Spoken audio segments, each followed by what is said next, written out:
Hi there, and welcome to this episode of the Everyday Millionaire Mindset Matters podcast, where I'm joined by my wife, Olympic mental performance coach, Steffany Hanlon-Francie. In these episodes, Steffi and I have a conversation about the different aspects of what we refer to as Mindset Matters, because we believe that for those who are awake, we are living in and through the most impactful time in history. Your view of the world is the filter for how you will experience the evolution and changing dynamics of it. Our intention is to provide you with ideas, nutritious food for thought, and some tools that you can use to help you in being your greatest self and living your best life. Listen in, enjoy.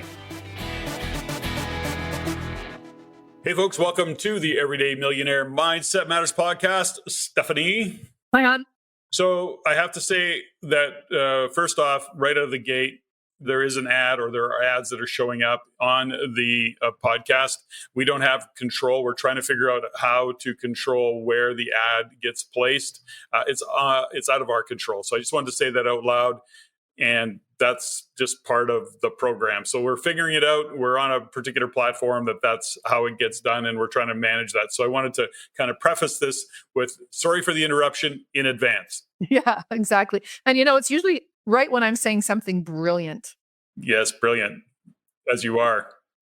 Well, that's kind of a nice segue into the topic today that I wanted to touch on, which was around equality. Now, this showed up for me that I had seen a rant by a particular woman who was really kind of, why do women insist on this whole equality thing, And then she got onto the rant of real men do this and real men do that, and real men treat women a certain way, and real men treat their daughters a certain way, and real men, real men, real men. And it was really this whole concept in her world. The rant was, I'm tired of women saying that we need to be treated equal. And so then it took me down this path of giving that some thought. And, the realization is that I don't treat you equal, yet there is some argument, and seems like a lot of arguments sometimes, of how women aren't being treated equal. I've seen, Jordan Peterson take on that topic on any number of occasions about women who says, well, no, I want to be treated equal. And he says, well, that's great. But, did you happen to know that 98% of bricklayers are men? 99% of the men who work on rigs are 99% of the rig workers are men. There's just certain aspects and certain jobs that the physicality of it doesn't really create the space for women to show up, just because. Now, that isn't the case for all women, but the far greater majority of women just physically aren't there to do that job. So when we get into this conversation about equality, it gets a little mucky and a little bit messy.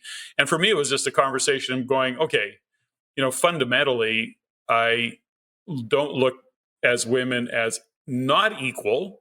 But I look at them in the physical aspect of it and say, most women are not equal. That's just the way it is. And I can't help that. It's not my fault. I didn't design, our genetic predisposition. So that was really what, the conversation was. I don't know where we want to go with it, other than to say that, certainly intellectually, there's a lot of equality. Or I'm just smarter than you. Well, I see, that's the thing. It's one of the reasons I married you, is because you're smarter than me. And I need that. And I need you to be able to lift things up and mow on and fix stuff. I mean, I chose you for very specific reasons. So, you have the things that I'm very much not interested in, or I don't have the capacity. So I hear what you're saying. And I do have a similar feeling. And I think people will find it surprising, especially because I spent so much time in the men's world in ice hockey and in sport and, business, real estate, which is technically a male-dominated world. But I've never had that need to be anyone's equal. My goal was to always just be my best self. I have a lot of masculine qualities. I'm quite assertive. I'm athletic. I can be strong physically. There's things that I think people would consider masculine qualities. And then, of course, the other side of it is that what's interesting is that you have a lot of feminine qualities. So I think what happens, which means that you're loving and you're nurturing and you're kind. And I think what happens is that we're so stuck in these labels as to what is a man and what is a woman. And then, of course, what we saw what happened over the last 4 years is that we lost track about even what is a woman, and as you move into these gender equality and inequality conversations, I think it's just another plan for whomever is out there to create more divide. And I think the first divide will always be the most disruptive, and that one is between men and women. And I think that basis of division is about trying to force this equality conversation. I see the point of, equal pay for equal work. I don't have an issue with that. But my mom always said, I'm don't ever want to be one of the boys. I love being a woman. I love hanging out and nurturing myself and chilling with the girls. I've created a network of women that, we have very strong values and we don't gossip. And, we have very, things that a lot of women kind of push back against. And then they'll say, well, I have way more male friends than I have female friends. And I said, good for you. But I don't find that as powerful. I would rather have you as my best friend and my one and only strong best friend slash husband than have a whole bunch of people who don't really understand me. Mm-hmm. Well, I think it is an interesting perspective that we have, or I'm, observing all of the changes that are going on around the conversation about what is a man, what is a woman, mostly what is a woman, and all of the polarity and divisiveness that gets created. And I'm pretty clear, I believe 100% that there's 7 billion people on this earth, or whatever that number is, and that all of them came from the womb of a woman and not a womb of a man, like, because men don't have wombs. Like, it's so nonsensical to me. That's the stand that I take. I'm really clear on that. There are men and there are women, there are two genders, and you can profess to be, whatever you want to profess to be, but I don't have to believe that. That's your belief. And so I don't have to believe that. And we don't have to argue it either. I mean, if that's truly somebody's creating the whatever identity that is, I respect that. I think what we're talking about today is the demand or this, my mom she was a powerful woman and she was a very successful businesswoman in a man's world, but she was not a feminist. And I found that so fascinating because, she was raised in the time of Gloria Steinem, burn your bra, be this, be that. And I just found that so unattractive and so disrespectful to the women and to the men. It's like, I don't know if I wanted to be around a bunch of guys that were going to include me, especially in the ice hockey dressing room. I didn't want to go into a room full of naked, smelly men. I just didn't. When I had to, I would announce myself respectfully, go, girl, and walk in with my eyes covered and, to be respectful of the space. That's their space, and I learned a lot growing up about how important it is for men to have men that they can be themselves with and for women to have women. What happened to quilting bees? What happened to women getting together and cooking and nurturing and then, and then still going out to work and bringing home a paycheck. But why can't we have that both sides, that paradoxical sacred masculine and sacred feminine within one being? But why fight to be this and demand that and compel speech? And, to me, I think honoring the sacred masculine in you allows me to discover my feminine qualities. And I'm not saying male and female, man and woman. I'm saying that there are qualities that I love about you that are masculine and some of them are feminine, and we get to decide who that is and who we get to become. And I don't want to be put in a box. I don't want to be labeled as anything. I think the humankind of I don't want to go into the whole Justin Trudeau bullshit. Well, I don't say mankind, I say people kind. I mean, you just know the virtue signaling of all of that, right? But I think it's giving people a platform or a voice maybe that haven't had a voice in the past. And I'm really grateful that, I grew up with a strong family. You grew up with a strong family. And we, are very, very fortunate to be able to bring our opinions forward. And I don't come across, I think, as a crazy woman or, I mean, maybe when I was going through, premenopause or whatever, but ultimately, I found a naturopath for that. But ultimately, if we can't just be ourselves and discover who we are, what if life is a lifelong discovery about who we are, whether it's our sexuality, our opinions, our political beliefs?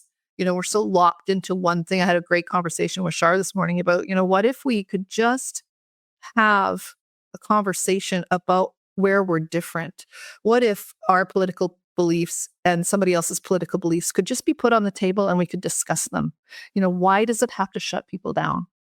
Well, it's certainly, when you get talking about politics, it gets pretty charged, especially if it's a debate. I mean, when you consider what's happened, again, it's like this evolution of where we are societal. It is the divisiveness and the polarity. It just always comes back. The great divide that seems to be occurring, and on a global scale, it isn't just like this is a Canadian thing or a Canada thing versus the U.S. I mean, it is a global. It seems to be a real global issue, and those religion and politics and culture and race, it is divided more than ever, and I'm observing a lot of it.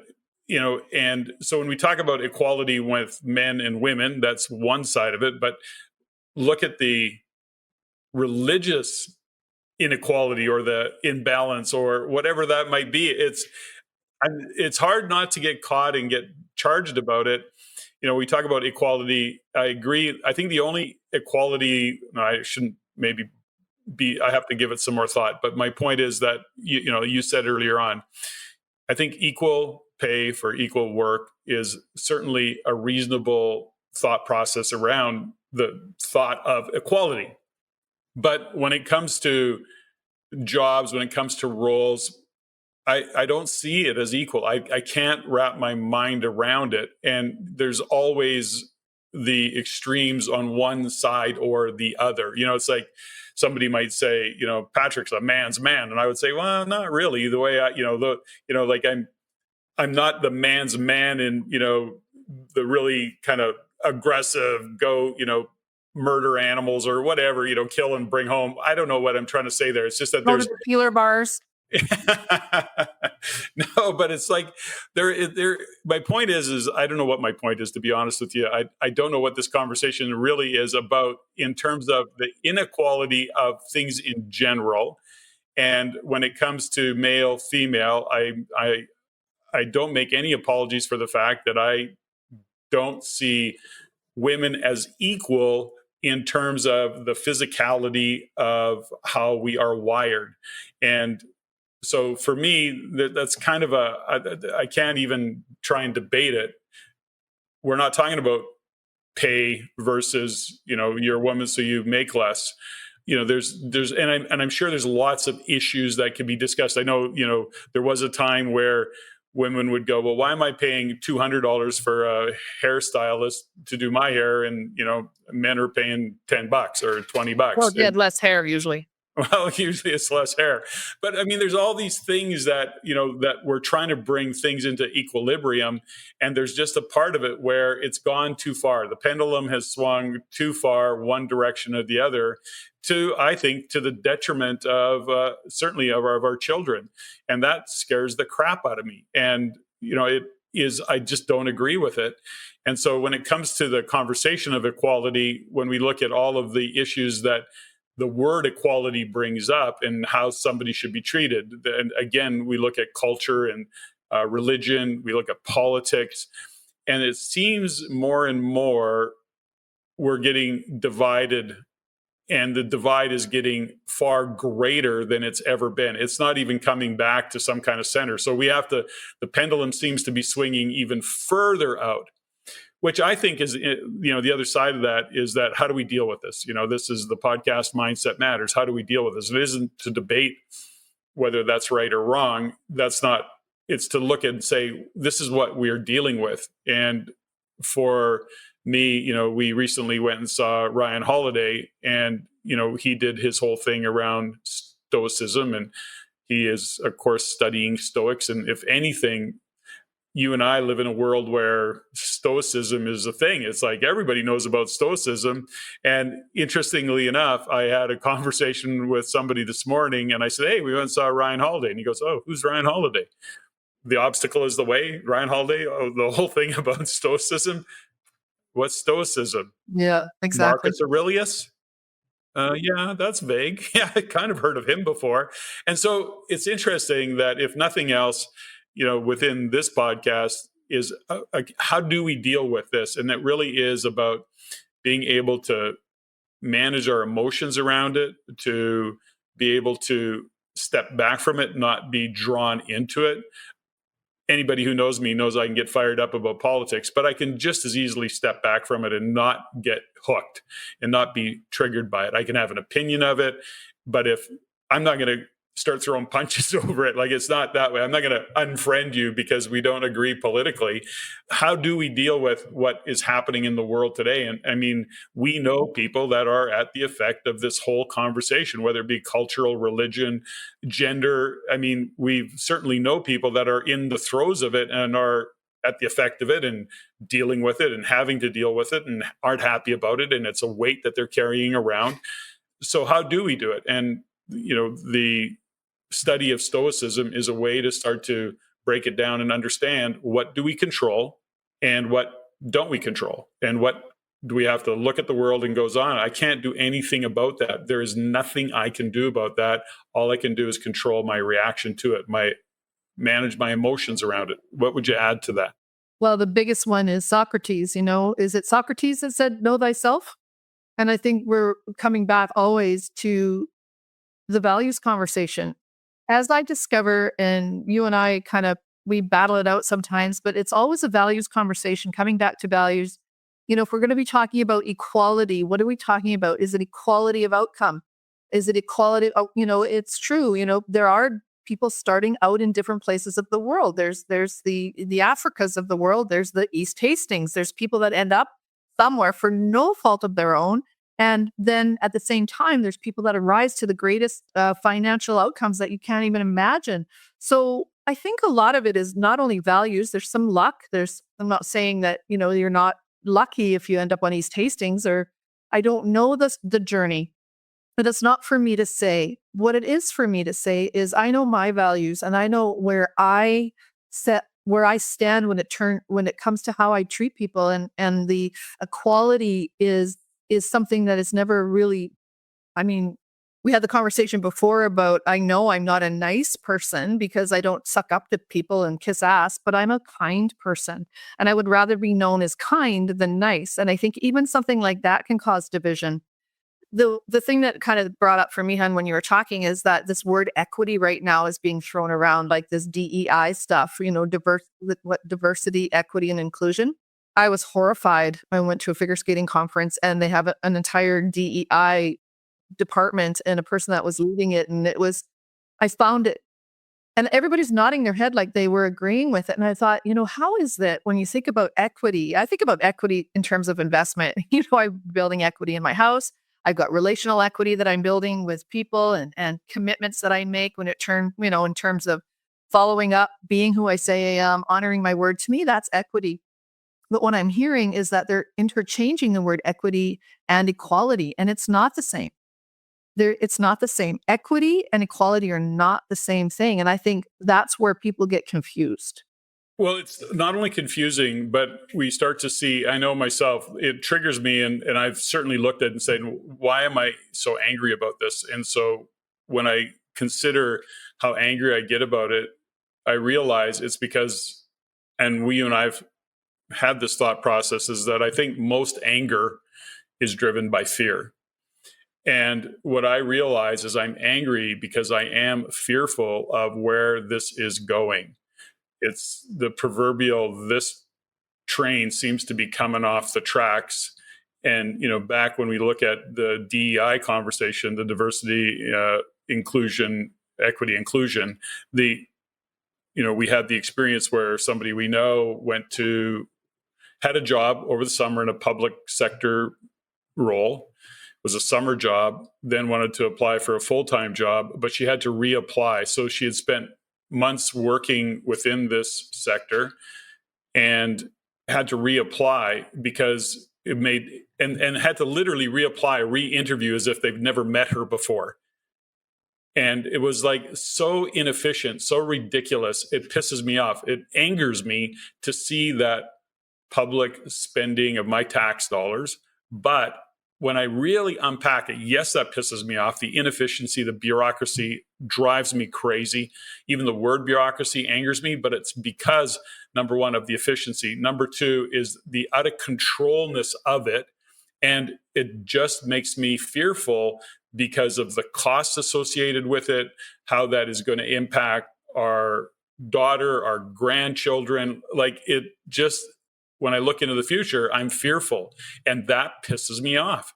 And so, can I control, and what can't I control? I have to be able to say, okay, I'm seeing where I think this whole train is going, where I think it's going to come off the rails if corrections don't get put in. So then we put a plan in place and say, okay, how are we going to look after the family?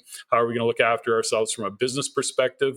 And part of even from a business perspective, I mean, think about it. We employ people with jobs and people with families, and we hold that as a responsibility. And so these are this, just where that is at, you start to, I've looked at it and said, okay, I have to put a plan together, create the thesis, and then start making decisions based on that. But that's what I can control. What pisses me off is that it's so off the rails, and I'm going, why do I have to put all this additional effort, cost, risk mitigation into place? It's because there's this new world called DEI or equality or gender, non-gender, or identifying as. I think this whole thing, and politics and climate change and environmental blah, blah, blah. And I'm like going, this is like out of control. And so people are at the effect of it, and it pisses me off. But underlying all that is there is a fear around it that where is this all going? And that's where I think it stems from. So I don't know where I'm going with that rant, but that's where I'm at. Well, you said you're pissed off like 19 times. I counted. So did you actually count how many times I said I'm pissed off? Okay. It's pretty good. But the truth is, when you think of the word equality or equity, and now talking to about our friend that ended up not getting the fall job in that exact same institution because they gave it to somebody of a minority, and that person was, much younger. Maybe she ticked all the boxes. I don't know. But where that takes me is, what about meritocracy? What about being chosen or and working really, really hard to gain the education, gain the systems, gain the credibility and the reputation, and then be hired and not be hired because you're the wrong gender or you're the wrong political or you're the wrong color. And I just think, to me, that's where the division is. If I was hired with the Oilers in 1991 because I was a woman, I would have quit the next day. They didn't give a shit that I was a woman. I could have been, I don't know. I just did a really great job, and I earned my way to stay there for 9 years. And if I was hired to be because of I was a woman, like I say, I would have quit. And I think my mom would have forced me to quit as well, because to me, that's a label that I just find way too hard to handle. And I think, yes, did I blaze some trails? Yes. Have I been given a couple of awards because in the world of women in business, I've done some cool stuff, but that doesn't make me any better or worse. And I think where we get off the rails is when we then are being told that we can't hire someone, or someone has to be in this role because of, my brother has a friend who sent out 100 resumes not long ago, at least 100 or more. Very educated, very experienced. He worked for us for a little while, so I know I would write him a reference letter in a second. He got one call out of 100 and some resumes, and this company actually respectfully said, "I have to tell you, I can't hire you because you're a white, straight male." Wow. And he lost it. I remember just the effect of that on his self-confidence, self-esteem, and self-worth was, okay, so now get it. I'm the minority, and maybe, all this stuff around racism, maybe I am a racist. Maybe I'm a misogynist and a Nazi. I have no idea. It's up to me to figure that out. But if I'm coming from love, if I'm leading with love, and that's all I know, and my truth and my commitment is to be kind, and I'm living from first principles, then judge me. Shut me down, but judge me for the merit that I bring, not because I'm a woman. And that, to me, we've gone right back to the dark ages. With that, we've gone way back before the 70s, way back before Gloria Steinem. And I think we're in trouble. Yeah, well, I agree that definitely there's a lot of headwinds that we're about to face over the next few years as this comes to whatever fruition, or it starts to unfold, or kind of collapse, whatever might be happening. We don't know. I think there's a fundamental here that when you consider how do we deal with these things, wherever you're at in your thought process around it, is that putting yourself amongst other like-minded people is really important, and surrounding yourself with individuals who are thinking along those lines so that you are supported. I mean, I think that's a big part of how we deal with this mentally, emotionally, spiritually, or it will shut us down.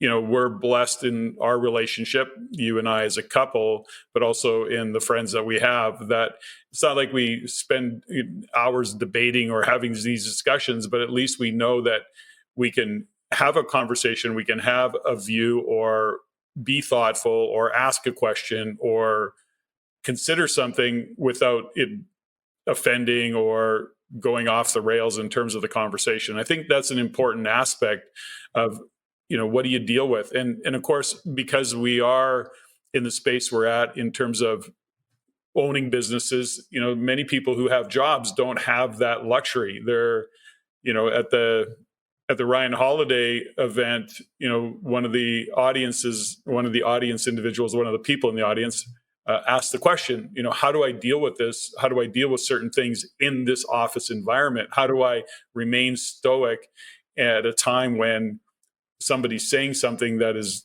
just, I don't agree with? And, there was, like, people are in that environment. What do you do? I mean, you're in that environment, you've got your job, you may love your career, but you're now in a environment that you don't necessarily align with in terms of all of the things, especially in a public service sector, where DEI is top of mind, top of conversation.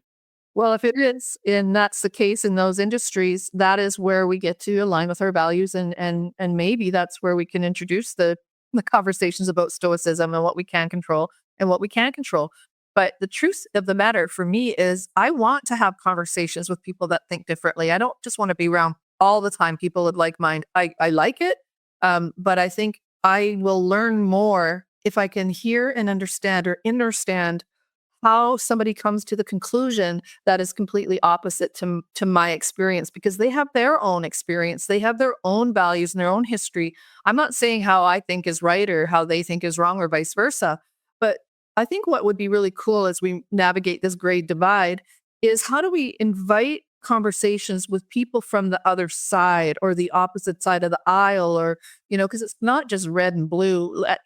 That whole thing is just, they're just two wings of the same bird, right? It's all one. If we come back to first principles and determine, if we make our decisions based on merit, and we live and we come and lead with love, then those decisions can come back. And then you say to somebody that maybe has the opposite opinion of you in that regard, and if they're coming with love, or if they're coming with aggression and anger and trying to beat you down, then we're not in the same conversation. But if I say, okay, here's my thoughts, and you know what? I really hear what you're saying, and I see from your experience why you would feel that way. I may not fully get it. And like, I'll never know what it's like to be like, a Black man from America, but I'm also not going to put that label on somebody that I'm speaking to as somebody that may have an opposite experience. I want to honor people's experiences. I want to hear about it. I want to go back to the days where we could sit around and have conversations. Remember back in the days, in the olden days, like The olden days. 2019, where we could actually have conversations, and people ultimately knew there's just some lines you don't cross. Maybe just don't bring up religion at dinner. Don't bring up politics. Don't bring up certain thing. And if it did, it was like, okay, well, that we think differently, and that's cool. Let's move on. You can't do that anymore. Doesn't seem to be that way, does it? Doesn't it? Yeah. And I think there's a couple things, even think about the term confirmation bias.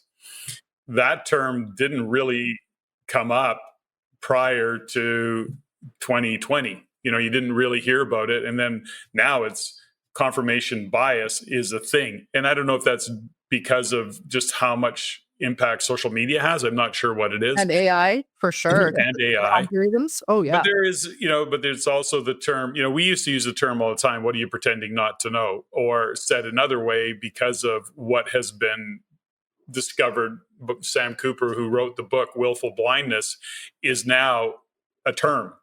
it is willful blindness. What are you pretending not to know? And confirmation bias. I prefer to go back to and try and stay grounded in seek first to understand than to be understood. That's a Stephen Covey quote. 7 Habits, I think, is what that one it comes from, which is seek first to understand and then to be understood. And it's a very powerful way of showing up and listening. And sometimes at that point, you don't need to be understood because you're going, there's no chance that I'll be understood because the other person is not seeking to understand. So that shuts down the whole conversation. That goes back to, the confirmation bias. I want to stay in it. And also algorithms and AI drive all of that anyway. So, because even if you want to get outside your own bias, you can't because the algorithms are driving it there anyways. So it is a messy world, isn't it? Maybe we should just all curl up in the fetal position and hang out in the basement. I don't know. Or maybe watch some comedy and some laughing movies and maybe some crying movies every once in a while and keep our hearts open, because honestly, what I miss the most is really fun, heated conversations about having difference of opinions. There's people that we used to go for dinner with that we didn't always agree with and align on before 2020, and now we haven't seen them in almost 5 years, and I think it's because of that. And I miss those conversations. I miss the discovery and the curiosity and the creativity of the conversations, and then go, oh, I hear what you're saying. It's like we don't do the work anymore to get past the bias. Okay, I hear what you're saying. You hear what I'm saying. Okay, we're not going to talk anymore, or we're not going to get together for dinner. But that's just, we don't need to go off on this too much longer. But, I want to say is that it is interesting. The divides have gotten far greater. If we talk politics, it was still, I always thought myself as quite a kind of liberal individual. I was pretty in the middle, and I thought liberal, conservative, the line wasn't too wide. Like, I had liberal kind of beliefs in how I looked politically on the liberal side of things. I wasn't against a lot of it. Whereas and even on the conservative, which would arguably the right, I had more conservative values and thought processes. But certainly over the past 5 years, in my world, confirmation bias, but I'm just following politics and I do a lot of research on it, that what they call the far right, I call the extreme left. And so there is no center anymore. There is no middle ground. It's either black and white. You're either extreme left or extreme, I call it radical left and they call it extreme right. So it's this great divide, and there is no seemingly in between. And that's what I got to say about that. That's just on the politics side of it, but it seems to be everywhere. There is no middle anymore. There's no gray. It's black, white, left, right, extreme. That's how I feel about it these days. I don't know.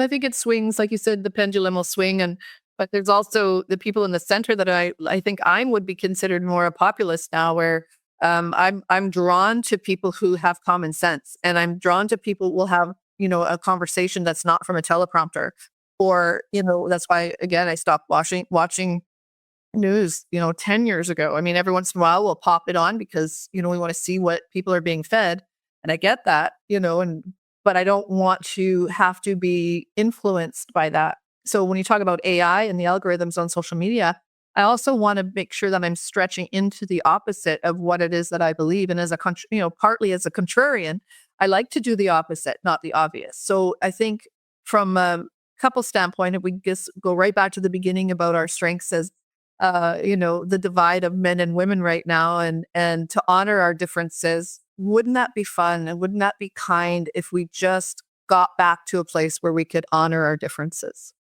That would be cool. I could, now I'm getting all fired up about where I want to take the conversation, but to respect our time and not going off on big, long tangents any more than I usually do, I will wrap it up there. No. Give me a hint. I'll write it down. What are we going to talk? Give me a hint. About what? Well, maybe we could do the next podcast on what you're thinking right now. No, I'm not going to give any secrets away. Oh, dude. Folks, all I can say is this. From a Mindset Matters point of view, step back, make sure that you're looking after yourself, make sure that you're surrounding yourself with like-minded people. There's no point in fighting about certain things that there is no wins. Control what you can control, which is, how you feel about certain things or how you look at the world. Don't go down those negative rabbit holes. It's not a time for that. Step back, observe, seek first to understand, then to be understood. All of the things that we know. You referred to it as common sense. I don't know. Everybody thinks they have common sense.